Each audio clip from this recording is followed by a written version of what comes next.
안녕하세요. 저는 올해 48살 된 아줌마고요. 현재는 식당에서 일을 하고 있는 사람이에요. 저는 좀 이른 나이에 아이를 출산했는데요. 18살 때 딸을 낳았어요. 저는 어린 마음에 부모님께 먼저 임신 얘기를 꺼냈는데 그 얘기를 듣자마자 저희 부모님은 저를 매몰차게 내쫓으셨어요. 자식 하나 없는 셈 친다며 나가라고 하시는데 그때 옷가방 하나 가지고 나와서 남자친구와 함께 동거를 하기 시작했죠. 남자친구도 부모님이 안 계셨는데 멀리서 일을 하신다고 했어요. 근데 한 번에 집에 안 오셨죠. 그렇게 아이를 출산하러 남자친구와 같이 병원에 갔는데 아이를 출산하고 나니 남자친구는 저만 남겨둔 채 혼자 도망을 가고 말았어요. 집을 찾아가니 집도 빈집이었죠. 그 추운 겨울날 딸을 가슴에 품고 몇 번이나 망설였어요. 안 좋은 생각까지 했지만 제 품 안에서 새근새근 자는 딸의 모습을 보고 혼자라도 키워보자 생각을 했거든요. 그렇게 지금 딸의 나이가 30이 되었어요. 이런 보잘것없는 엄마 밑에서도 바르게 잘 자라준 딸이었죠. 저는 딸이 제 자식이었고 남편이었으며 친구 같은 존재였어요. 제가 어린 나이에 임신을 해서 고등학교도 졸업을 못했기에 친구가 없거든요. 주변에서도 다들 절 보며 외롭지 않냐고 남자친구라도 사귀어보라고 했지만 저는 딸이 있어서 외롭지 않았어요. 하지만 이렇게 영원히 함께할 것만 같았던 딸이 27살 되던 해 갑자기 결혼하고 싶은 사람을 소개시켜주겠다며 남자친구를 데리고 온 겁니다. 연애하는 건 알고 있었는데 이렇게나 빨리 결혼 얘기를 할 줄은 몰랐어요. 근데 당황스러웠던 건 딸의 남자친구가 딸이랑 12살 차이가 나는 띠동갑이었어요. 저랑은 고작 6살 차이밖에 안 나는 사람이었죠. 그 사람을 보는데 얼마나 도둑놈 같은지 정말 마음에 안 들었어요. 내가 이런 나이 많은 사람한테 내 딸을 시집 보내려고 이렇게 애지중지하며 키웠는지 아나 싶은 생각도 들었고 도대체 어린 내 딸을 어떻게 꼬드겼길래 결혼까지 한다고 하는 거지? 라는 생각까지 들었죠.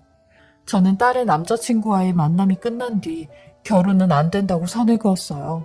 그냥 연애만 하라고 했죠. 그러니 딸이 처음으로 제게 큰 소리를 쳤어요. 엄마는 왜 매번 엄마 생각만 해? 나는 내 인생 평생을 엄마한테 다 바쳤는데 엄마는 나한테 결혼 허락 하나도 못 해줘? 이 사람이랑 같이 있으면 내가 보호받는 기분이야. 보호자가 생긴 기분이라고. 아빠가 있었으면 이런 기분이겠구나 싶은 생각도 들고 나한테도 너무 잘해주는 사람이야. 근데 엄마는 잘 알지도 못하면서 어떻게 그런 식으로 말을 할 수가 있어? 라고 하더라고요. 이런 딸의 말에 뒤통수를 한 대 얻어맞은 듯한 기분이 들었어요. 나는 내 감정을 딸에게 위로받았을 때 정작 내 딸은 누구에게도 본인 감정을 표출하지 못했구나 싶은 생각에 아무런 대꾸도 하지 못했어요. 그 이후로 저는 다시 한번 만남을 갖자고 딸에게 얘기를 했고 딸의 남자친구도 저에게 본인의 진심을 보여주려고 부단히도 애를 쓰더라고요. 혼인증명서까지 떼와 결혼을 한 적이 없다는 증거까지 보여주는데 열린 마음으로 그 사람을 보기로 마음을 먹었죠. 딸의 남자친구는 핸드폰 대리점에서 점장으로 일을 하고 있는 사람이었는데 핸드폰을 바꾸러 온 저희 딸을 보고 한눈에 반했다고 하더라고요. 그렇게 서로 호감을 갖다가 1년 반 정도 연애를 했고 결혼 생각까지 하게 되었대요. 이렇게 몇 번 딸의 남자친구를 보니 사람이 보면 볼수록 진득해 보였고 거짓이 없어 보였어요. 그리고 저를 생각해주는 배려가 있었던 게 결혼을 하게 되면 제가 사는 동네에 집을 얻겠다고 하더라고요. 워낙 저랑 딸 사이가 좋으니 떨어지면 안 된다면서요. 그렇게 저는 딸과 사이의 결혼을 찬성하였고 딸을 결혼시키고 나서도 자주 얼굴을 보곤 했어요. 이렇게 자주 만나다 보니 사이와도 금방 친해지게 되더라고요. 그리고 나이 차이도 얼마 나지 않으니 공감대도 많았어요. 딸이 결혼하고 나서 얼굴이 더 좋아지는 모습에 엄마인 저는 그저 졸 따름이었죠. 그리고 1년도 안 돼 딸이 임신을 하게 되었어요. 그 소식이 얼마나 반갑고 좋던지 남들보다 일찍 할머니가 되는데도 그렇게 좋더라고요. 저희 딸을 애지중지하는 사위는 딸의 임신 소식을 듣자마자 직장을 그만두라고 하더라고요. 당신이 일 안 해도 내가 우리 애기랑 당신은 충분히 먹여 살릴 수 있다고 하면서요. 그렇게 저희 딸은 편하게 태교를 하며 지냈죠. 그리고 딸 임신 5개월째 되는 날 사위의 부탁으로 같이 딸의 병원에 가려고 했는데 딸이 엄마, 매번 내 병원 때문에 한 달에 한 번씩 식당에 휴가 쓰는 거 눈치 보인다며. 오늘은 나 혼자 가도 되니까 엄마는 그냥 일 나가. 나 이제 혼자 다녀도 괜찮아 라고 하는 겁니다. 저는 어차피 욕먹은 거 또 먹어도 상관없다며 같이 가자고 했는데 기어코 딸은 혼자 간다고 했어요. 그때가 겨울이라 빙판길 조심히 다니라고 하니 집 앞에서 바로 택시 불러서 타고 간다며 걱정하지 말라고 했죠. 그렇게 오전에 딸을 보내고 식당에 출근을 했는데 그날 마침 또 단체 손님이 들이닥쳐 눈코 뜰 새 없이 바빴어요. 그렇게 뒷정리까지 다 하고 나니 오후 3시가 되었죠. 저는 그제서야 한숨을 돌리며 연락이 왔을 딸에게 다시 연락을 주려고 핸드폰을 봤어요. 역시나 부재중 전화가 와 있었죠. 근데 아니 웬 부재중 전화가 50여 통이 넘게 찍혀 있는 겁니다. 순간 무슨 전화가 이렇게 많이 왔지 싶어 다급하게 통화 목록을 봤어요. 근데 있어야 할 딸의 번호는 보이지 않았고 웬 모르는 전화와 사위 전화뿐이었죠. 그 부재중 통화를 보고 있자니 딸에게 무슨 일이 생겼다는 걸 느낌으로 알았고 떨리는 마음으로 사위한테 전화를 걸었어요. 그러니 역시 사위가 울부짖으며 전화를 받는 겁니다. 우느랴 말도 제대로 하지 못하는데 도대체 무슨 일인데 이렇게 우냐고 했어요. 그러니 저희 딸이 지금 교통사고로 병원에 입원을 했다는 겁니다. 빙판길에 차가 돌면서 전복이 됐다는데 그 말을 듣자마자 손에 힘이 풀려 전화를 떨구고 말았어요. 완전히 제정신이 아니었죠. 사위는 지금 빨리 병원에 오시라고 했고 곧장 딸이 있는 병원으로 갔어요. 그때 제가 그 병원을 어떻게 갔는지 기억도 나지 않더라고요. 그렇게 도착한 병원에선 또 한 번의 청천벽력 같은 소리를 듣게 되었는데 하늘이 무너지는 줄 알았죠. 딸은 혼수 상태였는데 병원에선 딸의 다리 이야기만 하는 겁니다. 들어보니 다리에 심각한 상처가 나면서 염증이 생겼대요. 근데 이대로 두면 염증이 전신에 퍼져 장기를 망가뜨리고 폐혈증까지 온다는데 사망 이야기까지 하는 겁니다. 혼수 상태인 상황에서 더 이상의 약 투여도 불가능하다며 절단을 해야 될 것 같다고 하는데 저는 그 말을 그대로 주저앉고 말았어요. 어떻게 우리 딸한테 이런 일이 일어났는지 믿기지가 않았죠. 왜 이런 시련을 내 딸한테 주는지 하늘이 원망스러웠어요. 하지만 딸 뱃속의 아이는 무사하다고 하더라고요. 딸이 온몸을 바쳐 지 자식은 지킨 것 같아 마음이 찢어지는 줄 알았어요. 그렇게 딸은 혼수 상태에서 절단 수술을 받게 되었고 절단 수술을 받은 지 딱 8일 만에 혼수 상태에서도 깨어나게 되었어요. 그리고 깨어나자마자 다리가 없어진 본인 모습에 딸은 미치기 일보 직전이었어요. 결국 그 스트레스로 유산까지 하게 되었죠. 임신 5개월에 수술로 뱃속에 아기까지 보내주고 딸은 그야말로 만신창이가 되어버렸어요. 정말 이건 제 딸에게 너무나도 가혹한 벌이었어요. 벌을 내리려면 나한테 내리지 왜 아무 잘못 없는 내 딸에게 이런 벌을 내리는지 모든 게 다 원망스러웠죠. 딸은 폐인과도 같은 삶을 살았는데 방에서 나오지도 음식을 먹지도 말을 하지도 않았어요. 저는 그런 딸을 위해 모든 걸 다 포기하고 딸의 곁에 있었죠. 사위는 출근을 해야 하니 제가 딸네 집에 들어와 전적으로 딸을 맡았어요. 저는 하루에도 몇 번씩 울면서 딸을 달래고 세상 밖으로 끌어내려고 했는데 쉽지만은 않았어요.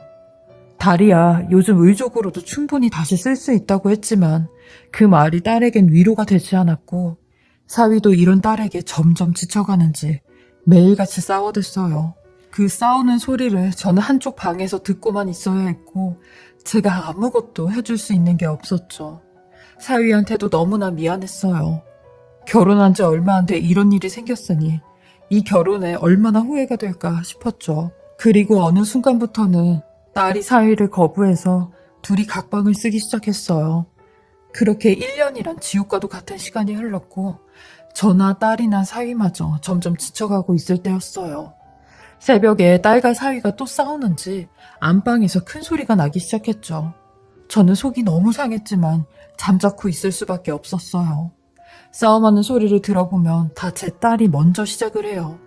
애가 저렇게 되고 나서 을부증이 생겼는지 허구한 날 지 남편을 못 잡아먹어 안달이었거든요.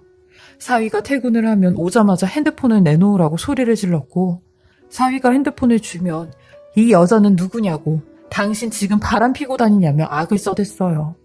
그리고 사위가 회식을 하거나 늦게 들어오는 날이면 밤 10시도 안 돼 전화를 걸어 빨리 안 들어오냐고 난리를 쳤죠. 그런데도 저희 사위는 이런 제 딸을 다 받아주었어요. 허허거리며 당신 또 왜 그러냐고, 나 부끄러운 짓 한 적 없다며 제 딸을 안심시켜주곤 했죠. 그럴 때마다 사위한테 얼마나 미안하던지 딸 대신 제가 매일같이 사과를 했죠. 그렇게 그날도 새벽 2시가 다 될 때까지 싸우는 소리가 끊이질 않았어요. 그렇게 저도 뜬 눈으로 밤을 지새우다 잠깐 잠에 들었는데, 아니 제 방으로 누군가 들어오는 인기척 소리가 났고 저는 깜짝 놀라 누구냐고 했어요. 그러니 사위였죠. 단 한 번도 이렇게 제 방을 마음대로 열고 들어온 적이 없는 사람인데 저는 너무 깜짝 놀라 자네 지금 뭐 하는 건가? 라고 했죠. 그러니 사위가 제 앞으로 와 제 팔을 잡으며 소곤대는 목소리로 장모님, 저 더 이상은 못 참겠어요. 제가 장모님한테 한 가지 제안을 좀 해도 될까요? 라고 하는 겁니다. 저는 그런 사위에 손을 뿌리치며 자네 지금 왜 이러는 건가? 라고 했어요. 그러니 이내 눈물을 훔치며 장모님, 저 진짜 화영이랑 잘해보고 싶었는데요. 더 이상은 이렇게 지낼 수가 없을 것 같아요. 그래서 말인데 제가 잠깐 화영이를 좀 떠나 있어야 될 것 같아요. 라고 하는 겁니다. 저는 그게 무슨 소리냐고 하니 지금부터 본인이 하는 제안을 잘 들으시라며 이 방법이 저희 딸을 살리는 방법이라고 하는 겁니다. 그러면서 장모님, 저랑 같이 딱 2년 동안만 연기 좀 하시죠. 라고 하는데 그게 대체 무슨 말이냐고, 무슨 연기를 하자고 하냐고 했어요. 그러니 장모님이 화영이한테 제가 다른 여자가 생겨서 도망갔다고 거짓말 좀 해주세요.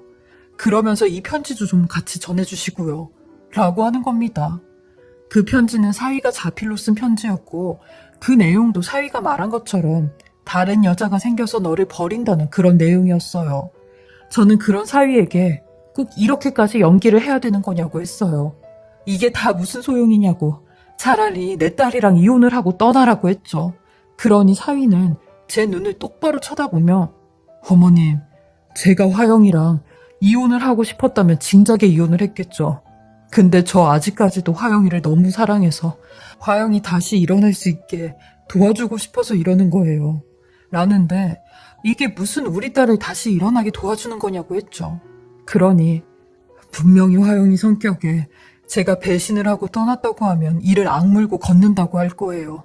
화영이는 항상 뭔가 자극제가 있어야지만 하는 성격이거든요. 그래서 그 자극제 역할 제가 하려고요.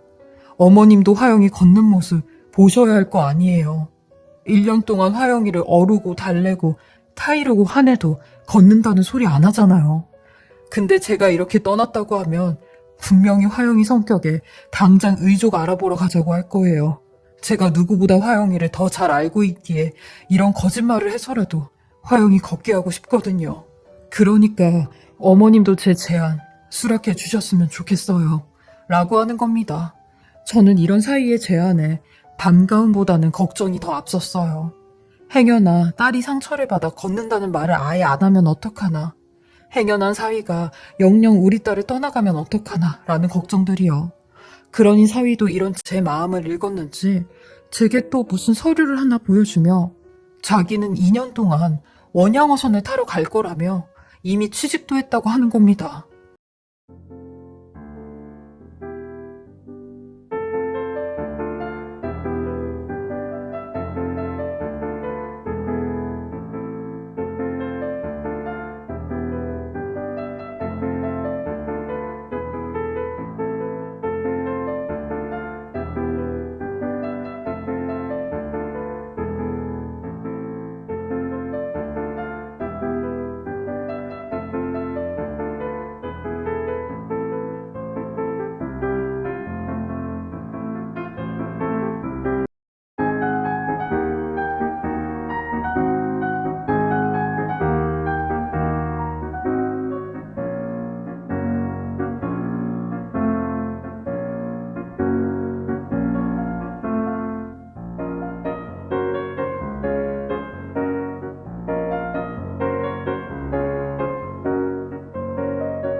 제 딸의 눈에 띄면 안 되니까 아예 육지를 떠날 거라는데 원양 어선 타고 돈 왕창 벌어가지고 와서 저희 딸한테 더 좋은 의족을 맞춰줄 거라고 하는데 저는 이런 사위의 태도에 도저히 할 말이 안 나왔어요.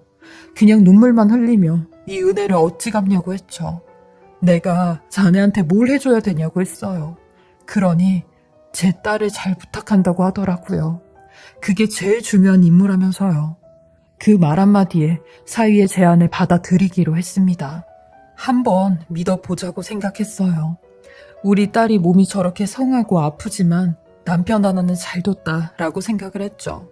그렇게 사위는 그날 제게 가짜 편지만을 남긴 채 부산으로 떠나게 되었습니다. 그리고 새로 개통한 핸드폰 번호를 제게 알려주며 가끔씩 이 번호로 제 딸 사진이랑 재활 운동하는 사진들 보내달라고 하더라고요.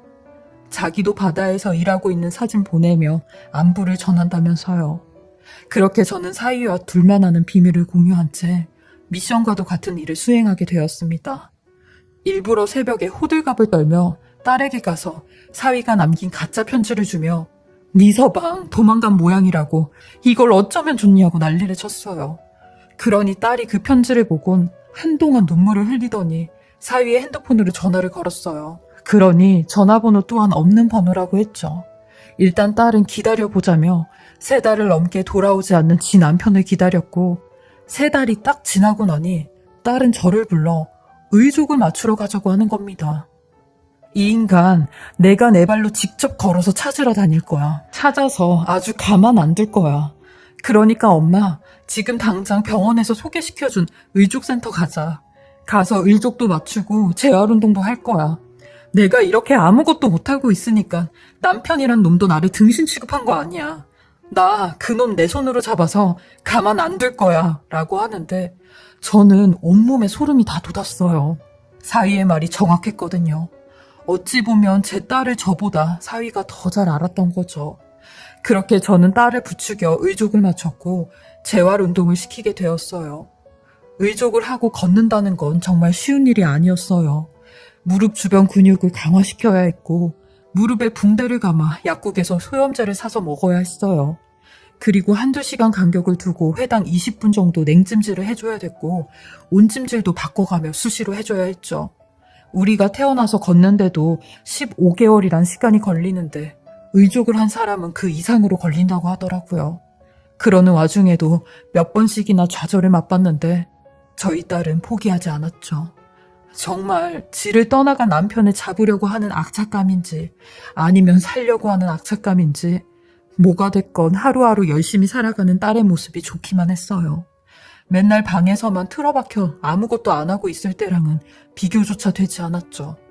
저는 이런 딸의 순간순간을 전부 다 사진으로 남겨 딸 몰래 사위에게 전해주었고 사위 또한 바다 한가운데서 본인의 얼굴을 셀카로 찍어 보내주며 안부를 전했습니다. 덥수룩하게 기른 수염과 새카맣게 탄 얼굴이 보는 사람도 가슴 아프게 하더라고요. 그런 사위에게 조금만 더 힘내자고 내가 자네한테 참 미안하고 너무 고맙다고 했죠. 자네가 내 딸을 살린 거나 다름없다고 했어요. 이런 사위의 간절한 마음이 딸에게도 전해졌을까요? 드디어 제 딸이 장작 20개월 만에 2다리로 걷게 되었어요. 눈앞에서 펼쳐진 그 모습이 기적과도 같았죠.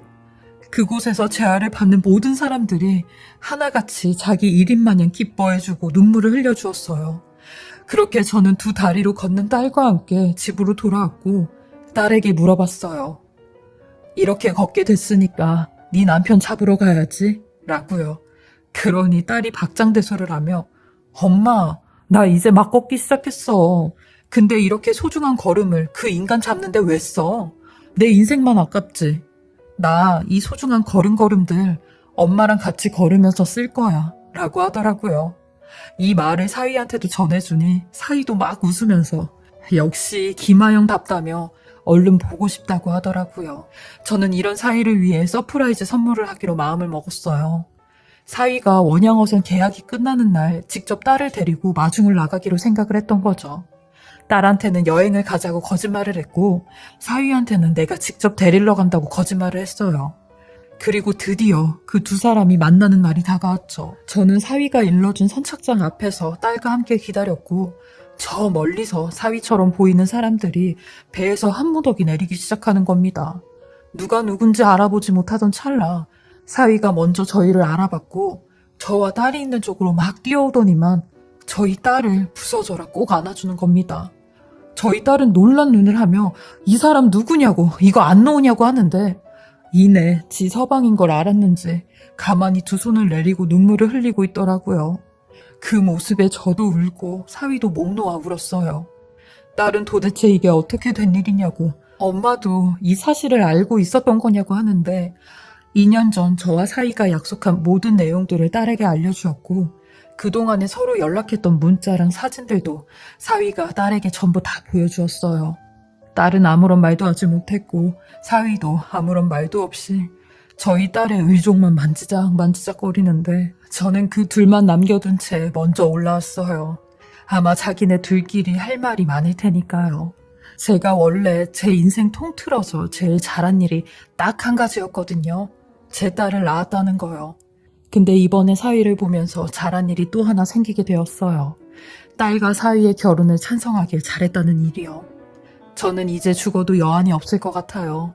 다만 우리 딸과 사위가 행복하게 잘 살면서 아이도 낳고 부모도 되고 건강하게 오래오래 살았으면 하는 바람뿐이죠. 저의 긴긴 이야기 들어주시고 읽어주셔서 너무나 감사하고요. 폭풍이 지나간 들에도 꽃은 핀다고 절망 속에서도 희망을 잃지 않고 행복하게 잘 사셨으면 좋겠습니다.